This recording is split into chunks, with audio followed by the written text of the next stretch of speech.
kenyataan yang dikeluarkan oleh bapa banglo negara. Bapa banglo pun boleh, bapa terowong dasar laut pun boleh, Mr. 10% pun boleh.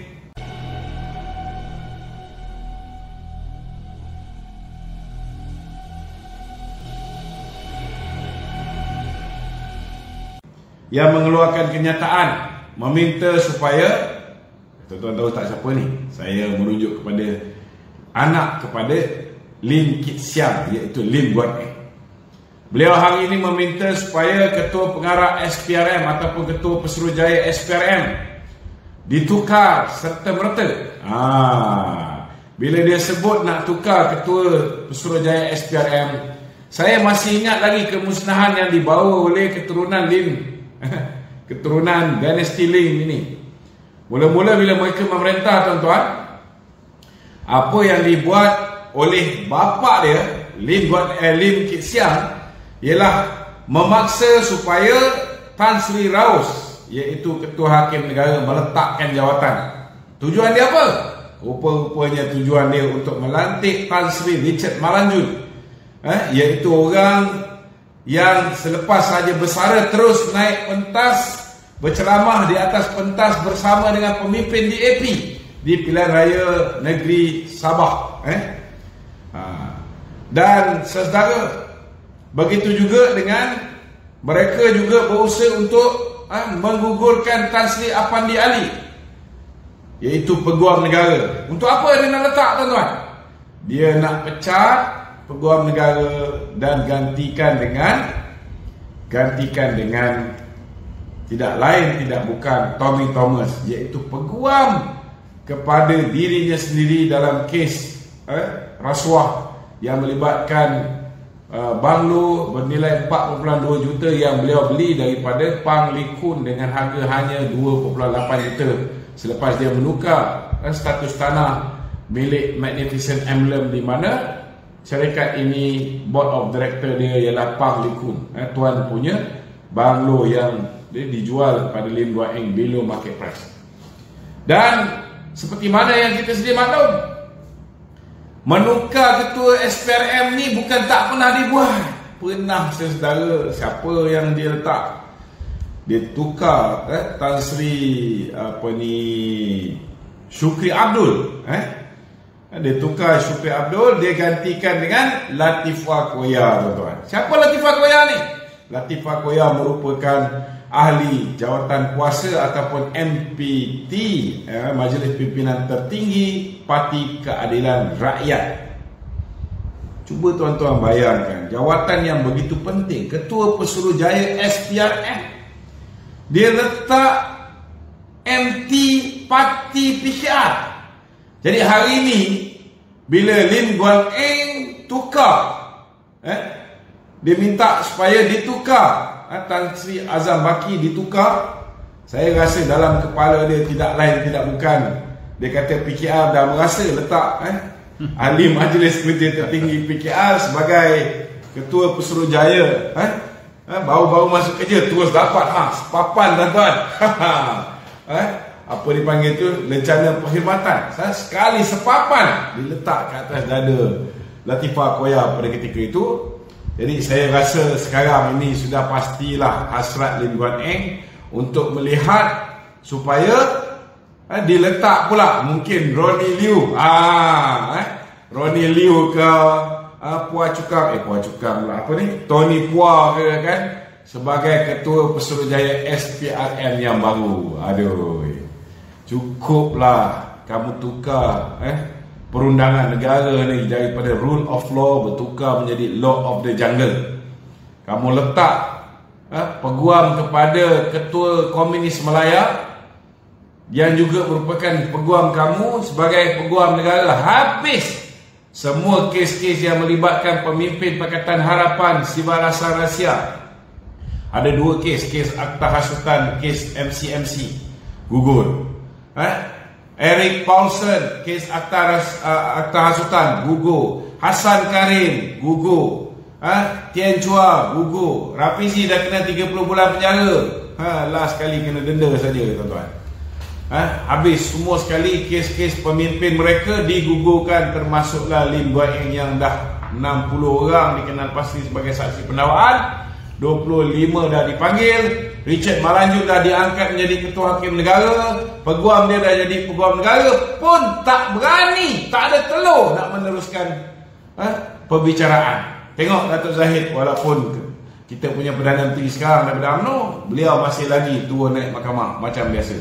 Datuk Najib pun sama, pemimpin-pemimpin UMNO yang lain pun sama juga tuan-tuan, masih lagi turun naik mahkamah. Jadi kita minta supaya Lim Guan Eng ni hentikanlah buat kerja gila ni.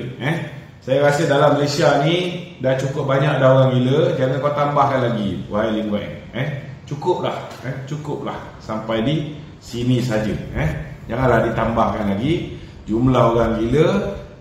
Saya rasa hari ini entry nak masuk Tanjung Rambutan, kalau dia orang tahu Lim Guan Eng lah yang nak masuk Tanjung Rambutan pun dah tak nak terima Lim Guan Eng ni tuan-tuan.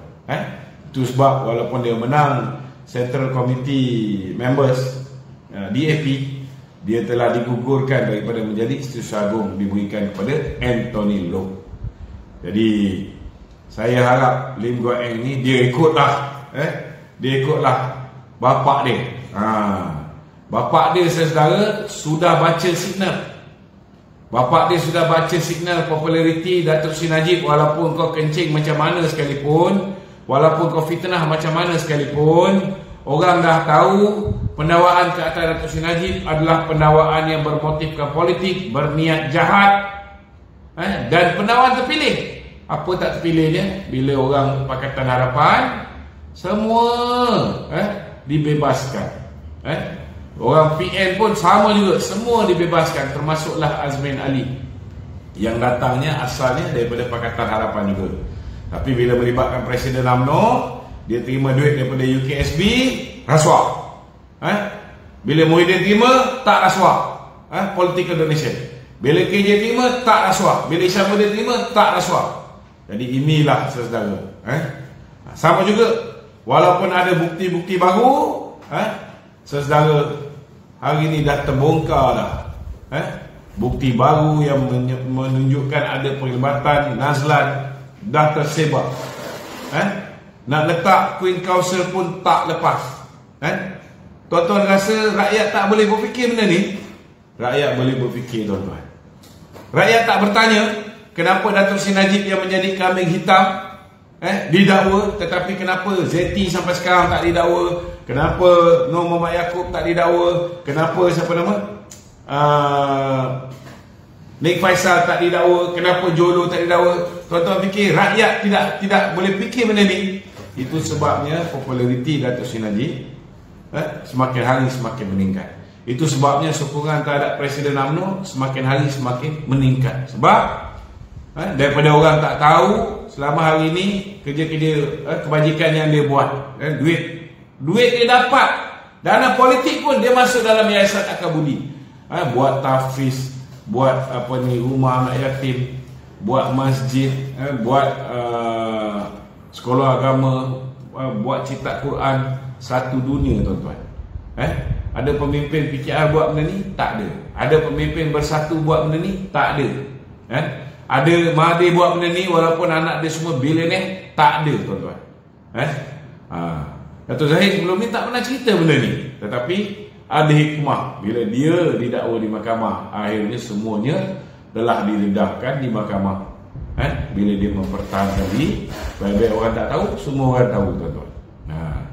Jadi kita nasihatkan kepada Lim Guan Eng, buat persiapan yang rapi, hadaplah kes terowong dasar laut tu. Kau ingat kau tukar ketua pengarah SPRM, kau boleh selamat. Minta maaf cakap. Minta maaf cakap. Hadap. Hadap.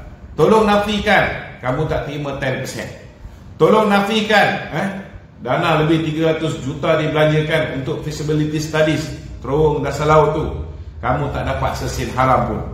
Saudara, kita tengok Zarul dah mendedahkan Lim Guan Eng menerimanya, dan Lim Guan Eng meminta 10%. Jadi kita hari ini kita isytiharkan bahawa Lim Guan Eng ialah Mr. 10%. Ada orang Mr. 6% dia tuan-tuan 6%. Tak apa. Sikit hari nanti kalau degil juga nak lawan juga, kita bongkar cerita 6%. Termasuklah 6% yang diterima dengan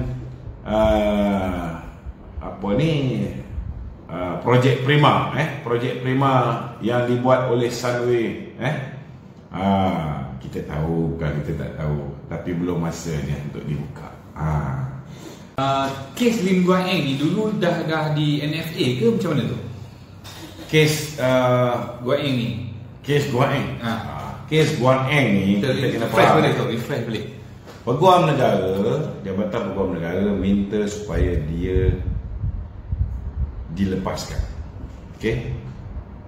Tetapi masa tu pasal dah tukar Ketua Hakim Negara, maka Hakim Datuk Hadariah bukan setakat telah melepaskan, dia telah membebaskan Lim Guan Eng.